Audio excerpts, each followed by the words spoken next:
All eyes on Casey Stoner at Phillip Island today as he chases his third straight Australian MotoGP victory. If practice and qualifying is anything to go by, the Savo's race will be a beauty. Randy De Pugnae had his problems in practice. He eventually qualified 8th. The boys bracing themselves for whatever the elements toss up today. Marco Melandri wouldn't have impressed the animal lovers. See you later, Mr. Seagull. Melandri 14th fastest. Casey Stoner's been blowing up about the surface. He's had grip problems, but he turned it on in qualifying.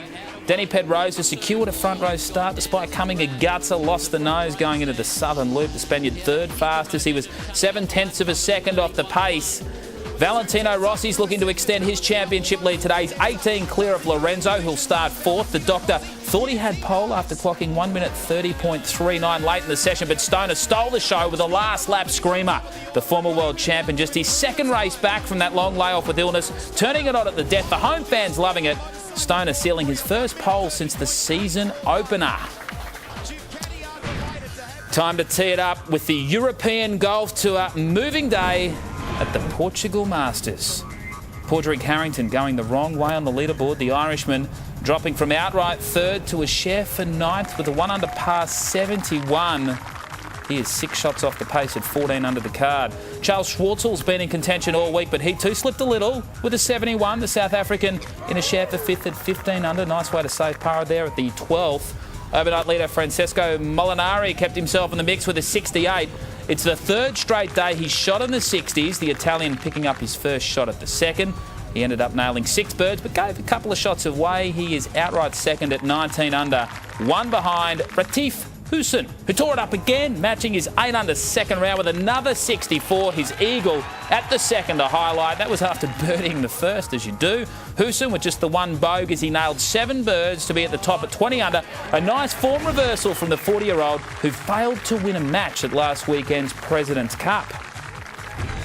Round 11 of the A-League continued in Brisbane last night. Rado Vidicic running the show for the Roar after Frank Farina sacking Ange Postecoglou takes over Monday. The Mariners searching for their first win since round 7. The visitors off to a dream start there. What about that? Nicky Travis finding the back of the net in the 4th minute. 1-0 Central Coast. It's been a long week for the Roar. Will it get longer? 4 minutes later, Roar with a raid. Van Dijk saved by Vukovic. Danny sharp as a razor there. It was a frantic start. 18th minute. The Mariners not holding back an attack. Hutchinson backs himself. Poor defence from Brisbane. The Central Coast in control. 2-0 the Roar. Asleep at the back. That was the halftime score. Hutchinson. Nice footwork. To the 70th minute, Brizzy defender Luke De Vere with a poor pass swooped on by Boich. Boich finishes it off. 3-0. Brisbane's heads are down. Terrible stuff from the hosts. This is the Farida factor, see? Sack your coach, and this is what happens. Brisbane launched a late raid, but they came up short. They had more possession and 3 times more shots on goal, but they couldn't get on the board. The Mariners back in the winner's circle, 3-0.